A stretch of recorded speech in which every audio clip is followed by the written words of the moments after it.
What's up, guys? Welcome to another video. As you can tell by the title, a little something different today.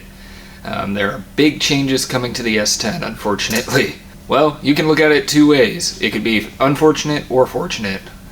Really, just two ways to look at it. So, little background, I have been driving the truck off camera with my dad. We have been tuning the truck, trying to get it to, drive correctly, idle correctly, etc. And tuning's going well. We do have some overheating issues that we're working on. We still have some brake issues that we're kind of working on. It does stop, just it's not quite the pedal feel that you want out of it, but we've been driving back roads. I know that's not really an excuse, but anyway, let's get on with it. The engine is not doing well currently. So when I say that, I mean we're getting low oil pressure to the gauges in the truck. Before, I look back in a few videos, I'll insert the clip here, but the truck was running at 60 psi of oil pressure on crank, cold start. Really good, that's what you want to see. And slowly it's been getting lower and lower and lower. So it was down to 40 at one point, and now it's at about 35 psi. Cold. And when you're driving, it drops down to, once it's heated up and driving, it drops down to 20 psi of oil pressure.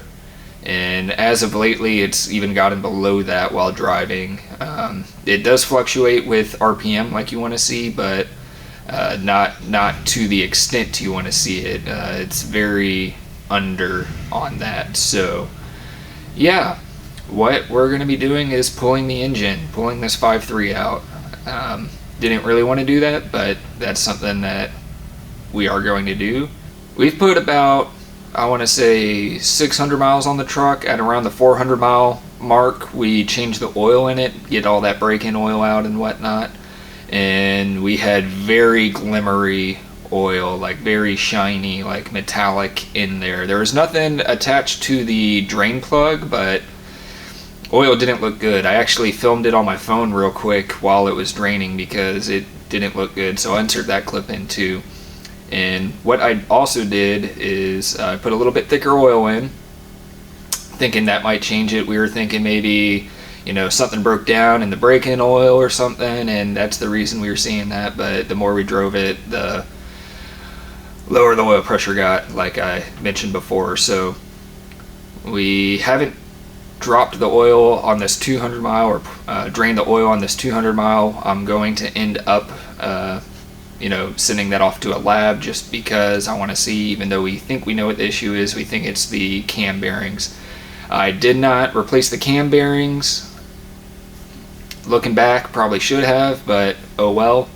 It is what it is now. Damage is done. Engine has to be pulled. So you may be wondering, what am I doing with the engine? Am I putting a new engine in, rebuilding this engine, etc.?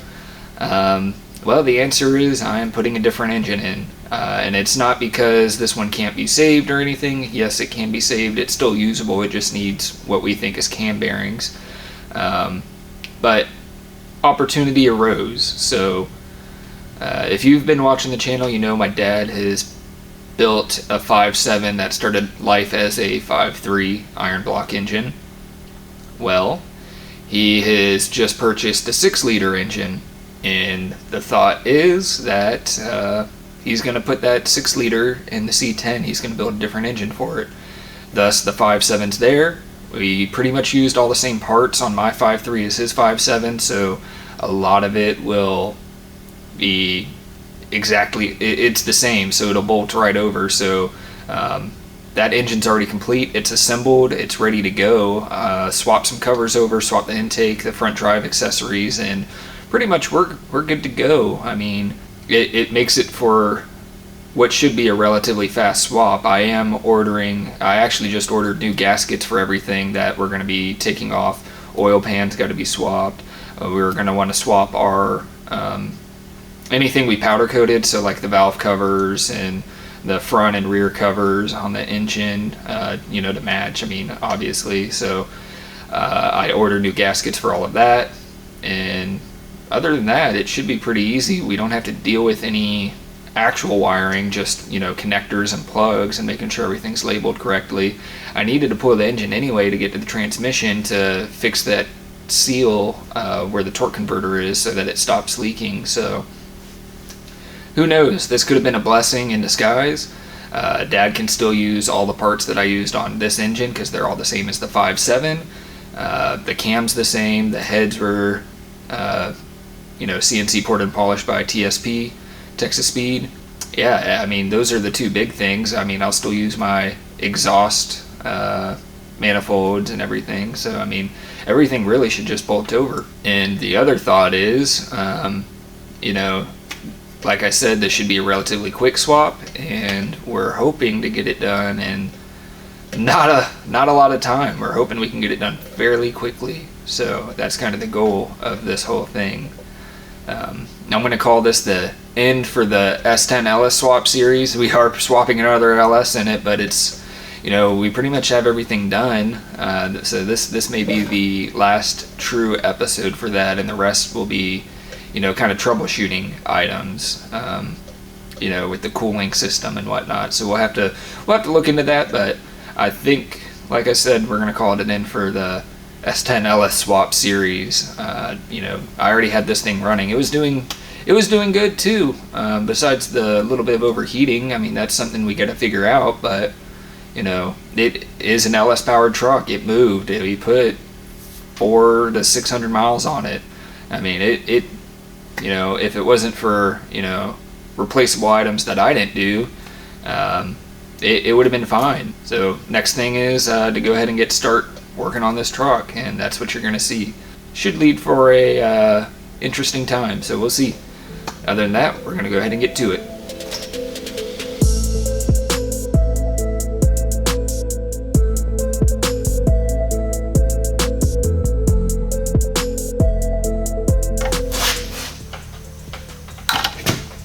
Alright, time to see what it looks like.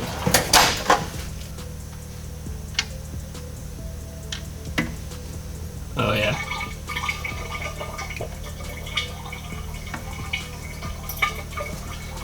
Oh yeah, that's glittery. Yeah, there's what the oil looks like on this change.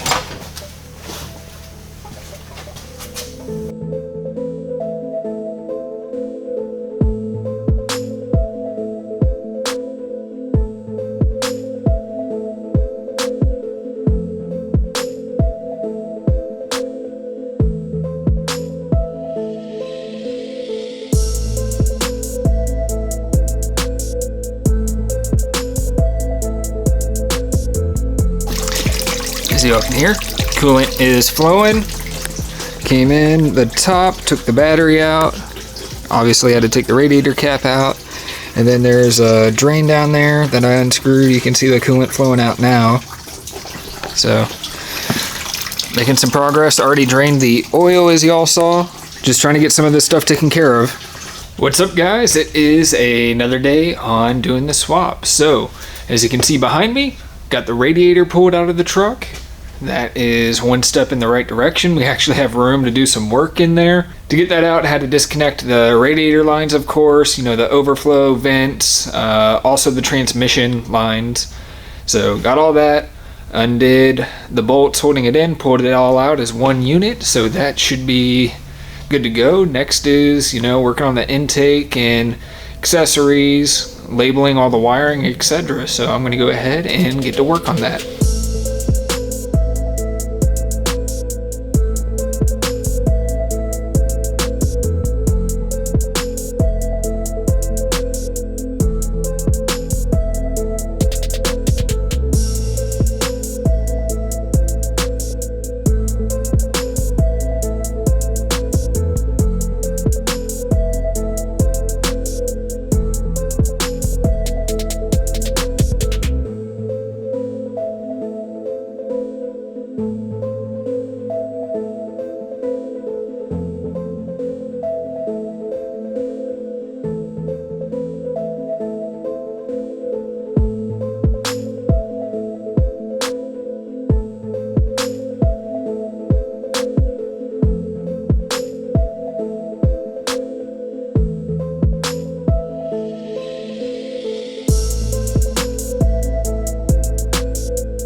Okay guys, I am done for the day. Spent a couple hours working on the truck here. As you all saw, Dad was taking parts off the engine we're going to be swapping to, that one back there. That way we can take these components off, put it on that one, and it will be a lot quicker. So I'm just going to update y'all on what we did today. As you can see, the intake is off. I got a lot of the wiring undone and kind of just threw it up top. Everything is getting labeled as I go though, so I don't lose track of what is what. I'm also taking pictures on my phone to keep track of kind of the little details like how everything's routed right now, because I do think I had a pretty clean way of routing, at least the first time. We also got the starter off along with the torque converter bolts, the 3 bolts holding the flywheel to the torque converter. So that side is pretty much done. I do need to disconnect my transmission lines. I have a holder onto the bottom of the engine. That way they don't get caught in anything in the front serpentine system. We don't want anything getting caught in there in the belts. Actually, one thing I do remember is I did have the AC belt come off as I was driving. I parked and I was showing one of my friends the engine bay and noticed that it was not on, so I ended up cutting that off. I don't have AC ran currently. I have everything set up to run AC, I just haven't done it yet. We've been trying to get the truck, you know, running correctly. That's the main priority. So I'll go ahead and show you all the engine that I am swapping to. And that is this one right here. So pretty much all the same specs as far as components inside it. Only other difference is this one is the 5.7. So if you haven't seen that video on how the 5.3 got converted to a 5.7, I have that on my channel, so y'all can go and see that. I'll probably link it up top here, where a little banner will pop up for it. So yeah. This is the engine, and right here is the intake that I have. I'm not getting his intake, the fast intake. I am still using the Trailblazer SS intake. As you can see, he got the cover off, but he took the front drive line, or the front accessory drive off. That's because I'm not using that front accessory drive. That's meant for a car setup due to his low profile intake, while I have the truck set up on the front. So I will be sticking with that. We'll be converting everything over from my engine currently to this one. So all of that will be staying the same, this whole front driveline assembly. Alright, I'm going to go ahead and wrap the video up here. I think this video might be in multiple parts, so we'll go ahead and cut it off here. So I hope you guys enjoyed it. Don't forget to like, comment, and subscribe, and I'll see you in the next one.